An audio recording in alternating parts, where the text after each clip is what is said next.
Y nos vamos a dar cuenta que el primer grupo, el grupo de los 120 o de los 500, si eran 500 al momento del monte Betania, no están con Cristo literalmente. El Espíritu Santo no ha venido, pero esos 10 días, como de ese vacío, ellos le están llenando ¿con qué? Con oración, basándose en la palabra de Dios y con una cohesión apostólica impresionante. Porque ellos...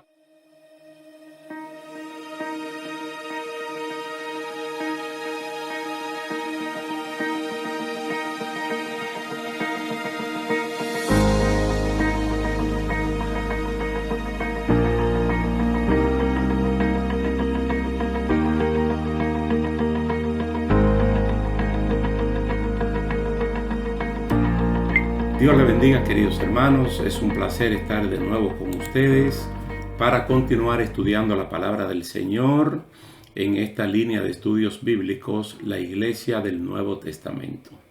Como acordamos en la última ocasión, hoy vamos a continuar con Lucas capítulo 12, versículo 49 al 53. Jesús, causa de división. Recuerden que es una enseñanza del mismo Jesús que posteriormente la Iglesia del Nuevo Testamento, como se narra en los Hechos, la va a poner en práctica. Y si ellos lo hicieron, pues nosotros también. Vamos a leer entonces Lucas 12, 49 al 53. Fuego vine a echar en la tierra, ¿y qué quiero? Si ya se ha encendido. De un bautismo tengo que ser bautizado, y cómo me angustio hasta que se cumpla. ¿Pensáis que he venido para dar paz en la tierra? Os digo, no, sino disensión. Porque de aquí en adelante 5 en una familia estarán divididos, 3 contra 2 y 2 contra 3. Estará dividido el padre contra el hijo y el hijo contra el padre, la madre contra la hija y la hija contra la madre, la suegra contra su nuera y la nuera contra su suegra. Increíble, pero muy importante de enseñanza que Jesús nos trae. Y tenemos que recordar que en el caso de Jesús, en el Jesús humano, en esta historia que contamos del cielo a la tierra, el Jesús terrestre era muy íntegro en lo que decía, muy claro y muy preciso.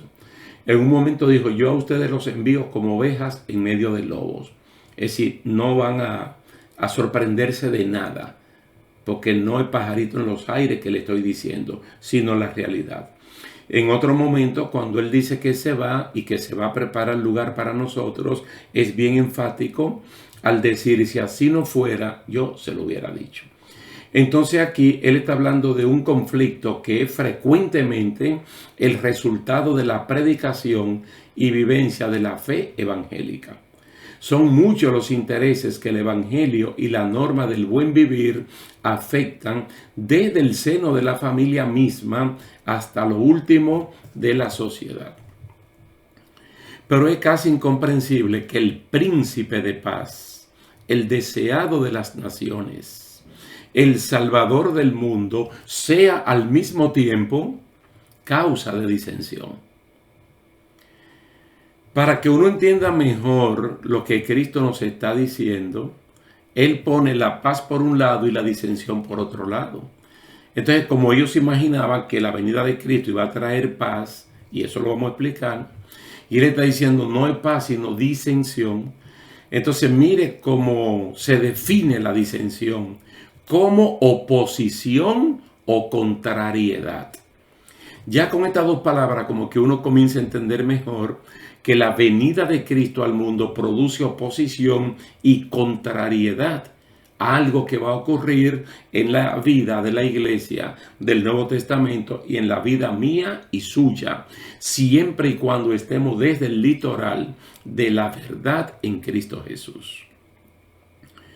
Entonces puede ser una contrariedad de varias personas en los pareceres o en los propósitos.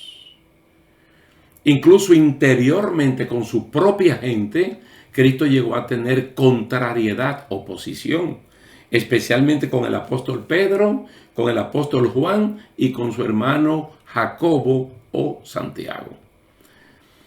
Jacobo y Santiago eran tan tremendos y se oponían tanto al espíritu de Jesucristo que él tuvo que ponerle Boanerges, hijos del trueno.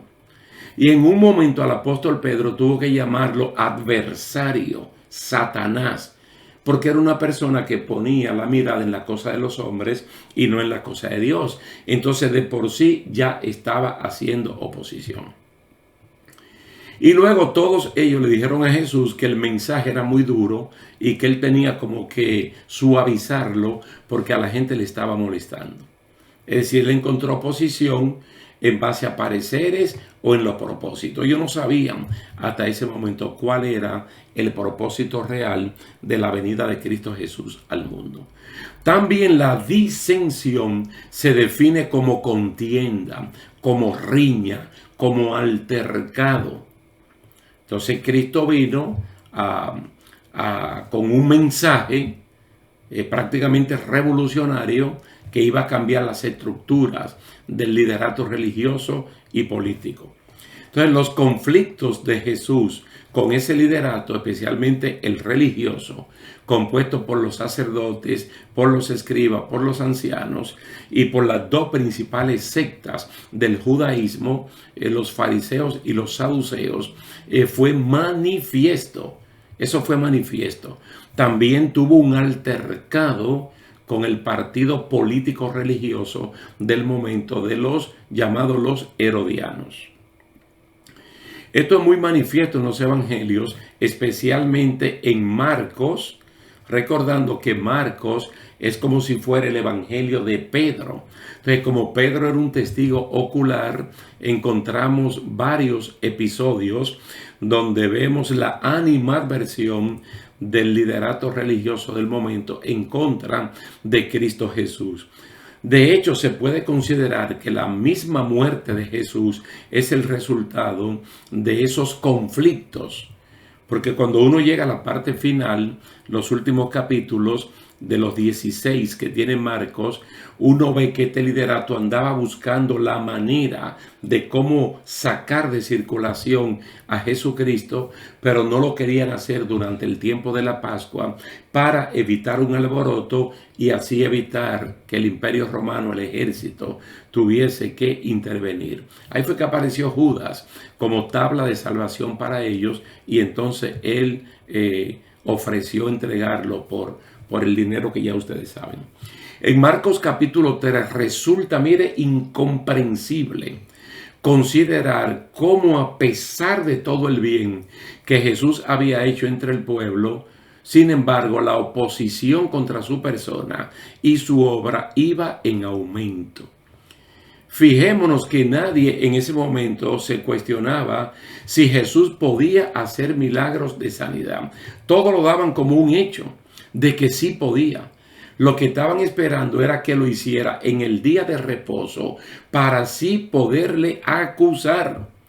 Porque ellos tenían una idea del día de reposo totalmente contraria a cómo Dios había instaurado el día de reposo y cómo éste se debía administrar. Ellos estaban plenamente conscientes de que él estaba haciendo milagros que beneficiaban a la población. Porque lo dice así la palabra, haciendo bienes, especialmente a los cautivos por el diablo, libertándolos de enfermedades. Es decir, Cristo hizo un operativo de salud sin tener que utilizar medicamentos, que no fuera solamente el poder que residía en él. Ellos lo que estaban esperando era que lo hiciera un día sábado, un día de reposo, para entonces poder acusarle. ¿Cómo podían aceptar que en él se manifestaba todo el poder y la misericordia de Dios y al mismo tiempo negarse a reconocerle como el Mesías? Como ya hemos mencionado en varias ocasiones en el libro de Marcos, la incredulidad lleva a la incoherencia. Y una de las incoherencias diciéndolo en plural, es la persecución, la animadversión, la oposición. Si no es como nosotros decimos, entonces no es como usted lo está diciendo. La contrariedad era tan marcada que en una ocasión, allí mismo, en el capítulo 3 de Marcos, los líderes de la sinagoga se molestaron por un milagro hecho por Jesús a favor de una persona que tenía una mano seca. ¿Sabe cuál fue la conclusión? Y eso que estamos en el capítulo 3 de Marcos, esta mención. La conclusión inmediata fue una trama para matar a Jesús. Mira hasta dónde llega lo que Cristo está diciendo, que le causa de división, que haciéndole un favor a un hombre que tiene una mano enjuta, seca, tullida, paralizada, ellos se molestan de que Cristo haya hecho la sanidad un día sábado y comienzan a tramar cómo matar a Jesucristo. El libro de los Hechos, al cual vamos a volver cuando terminemos la línea de enseñanza de Jesús en Lucas capítulo 12, presenta varios conflictos de persecución y de maltrato, comenzando por la misma burla el día de Pentecostés. Porque eso uno lo puede ver como algo tal vez pasajero, pero es algo que cuando a alguien se lo hacen, que se burlan de esa manera, puede generar un daño emocional hasta sin precedente. Pero por ahí comenzó la oposición, buscando coro con los demás para que terminaran riéndose y burlándose de 120 hombres y mujeres que estaban llenos del poder de Dios mediante el Espíritu Santo. Después de la sanidad del hombre cojo, como está narrado en el capítulo 3, Pedro y Juan fueron arrestados y encarcelados, tal y como se narra en el capítulo 4. Los capítulos 5, 6 y 7, hasta el 8 en su primera parte, presentan una serie de abusos contra los creyentes, no por ser malas personas o por cometer actos delictivos, ilícitos, sino por ser buenos ciudadanos, pero que su forma de ser era un atentado a lo que se llama el statu quo del momento, especialmente el religioso. En el caso de esta enseñanza de Jesús, de Lucas capítulo 12, verso 49 en adelante, la enseñanza de Jesús él la lleva al seno familiar, donde se supone que hay mayor unidad en cualquier estamento de la sociedad. Donde mayor unidad debe haber es en la familia, para hacernos ver hasta dónde ha de llegar la división por causa del evangelio.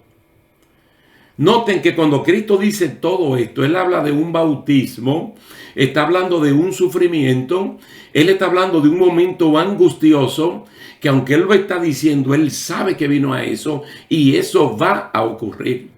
Porque independientemente de la oposición de las personas a este proyecto evangélico de parte de Dios, el proyecto tiene que seguir hacia adelante.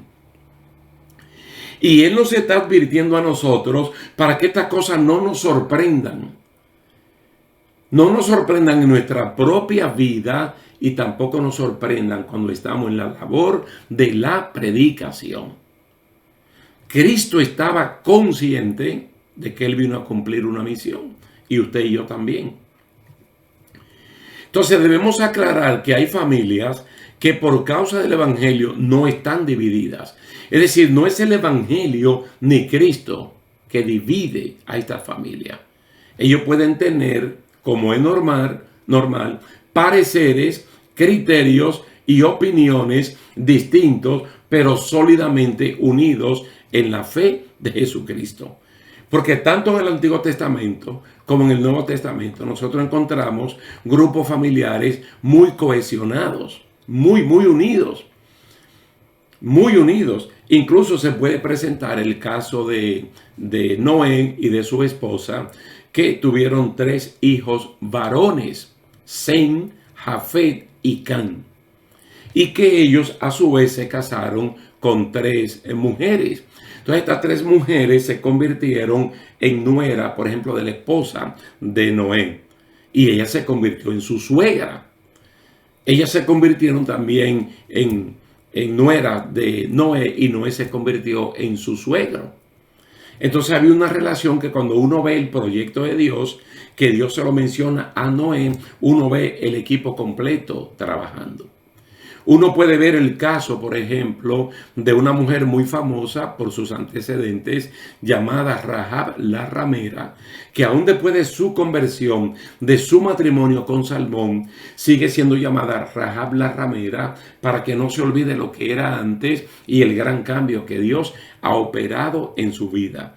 Esta mujer, temerosa de Dios, cuando los 2 espías enviados por Josué se hospedaron en su casa, que estaba encima del muro de la ciudad de Jericó. ¿Qué hizo ella? Ella reunió allí a toda su familia. Y no hubo contrariedad. Ella les dijo de parte de Dios lo que los 2 espías le habían comunicado a ella. Y toda esa familia, absolutamente toda, aceptó lo que ella estaba diciendo, y no hubo disensión por causa de Jesús, por causa del evangelio, en este caso de lo que Dios le había dicho a Josué que iba a hacer con la ciudad de Jericó. También en el Nuevo Testamento vemos la familia de Estéfanas, en la provincia de Acaya, en Corinto, que son primicias en esa provincia. Y dice que toda esta familia primeramente se entregó a Cristo y luego al servicio. Vemos la familia de Lidia en Filipos, toda esta familia. Vemos la familia del carcelero. Pero vemos una familia que ya hemos tocado un poquito y que vamos a volver a tocar, que es en el capítulo 10 del libro de los Hechos. Porque nos gusta mucho hablar de Cornelio, pero Cornelio tenía una familia. Y todas las características que ustedes conocen de Cornelio las tenía su familia. Porque dice que su familia era temerosa, al igual que Cornelio. Y otras familias más. Pero Jesucristo, en esta enseñanza de Lucas capítulo 12, 49 al 53, Él está diciendo: yo vine a echar fuego a la tierra, pero ya se prendió todo. Es decir, su misma llegada, su mismo nacimiento, cuando aquellas personas intelectuales del conocimiento astronómico, Dios les reveló del nacimiento de Jesús en Israel, ellos llegaron a Jerusalén buscándolo a Él, preguntando por Él. Y entonces, ¿qué produjo esto? La matanza de niños inocentes en Belén, de parte de ese instrumento del mal llamado Herodes el Grande. Y a partir de ahí se desató, de tal manera que en su propia familia Jesucristo comenzó a vivir en carne propia. Incluso su propia familia llegó a pensar que Jesús era un loco, un demente. No se olviden de que Cristo mínimo tuvo 4 hermanos varones: Jacobo, José, Simón y Judas. Y mínimo tuvo 2 hermanas, de las cuales no sabemos los nombres. Pero ustedes lo pueden buscar, porque está tanto en Mateo como en Marcos y en Lucas también. Entonces, todavía cuando uno está leyendo el capítulo 7 del Evangelio de Juan, ellos están porfiando con Jesús para que, si él cree que es alguien, que vaya y se presente en la fiesta de los tabernáculos. Cristo le dice: el tiempo de ustedes siempre está, el mío no ha llegado. Y posteriormente él fue. Entonces esta es una familia que al momento atacaba al mismo Jesús, y él lo vivió. Posteriormente ellos se arrepintieron. Y uno lo ve en el capítulo 1 del libro de los Hechos, que cuando se cuentan a los 120, que cuando se cuentan a los 11 apóstoles, ellos están ahí. Y es casi seguro que la carta de Santiago y la de Judas fueron escritas por los 2 medios hermanos de Jesús. Pero es lo que él le está diciendo: yo me angustio hasta que esto se cumpla. Es un sufrimiento, como quien dice, innecesario, porque Jesucristo es el príncipe de paz, el deseado de las naciones, el salvador del mundo, el que no vino a condenar, sino a salvar. Entonces él dice, de aquí en adelante esto va a ser así.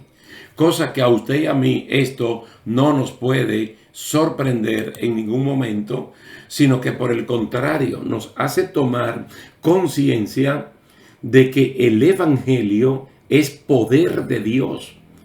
Y ese poder de Dios hace que se revele el corazón del ser humano. Y hay personas que humildemente aceptan a Cristo como Señor y Salvador, y otros comienzan a oponerse. Finalmente, ustedes lo pueden ver desde el capítulo 1, el 2 y el 3, ahí del Evangelio de Juan. ¿Cómo viene Cristo? Luz que resplandece a todos los hombres. La única alternativa que tiene todo ser humano para salvarse. Pero cuando uno llega al capítulo 3 del Evangelio de Juan, ¿qué es lo que encuentra? Que hay seres humanos que reconocen que sus obras son malas y ellos aman más las tinieblas que esta luz que le está resplandeciendo. Y para que la luz no les resplandezca, retroceden y se cubren con las tinieblas. Entonces, desde allí comienza una oposición abierta en contra de Jesucristo, en contra del Evangelio y en contra de las personas que creen en Jesús. Bendito y alabado sea el nombre del Señor. Vamos a dejarlo hasta aquí por el día de hoy, y con la ayuda de Dios vamos a continuar la próxima semana con el capítulo que sigue. Así es que muchas gracias por la atención prestada, y gracias le damos a Dios por el tiempo que nos ha concedido. Dios me le bendiga y hasta la próxima.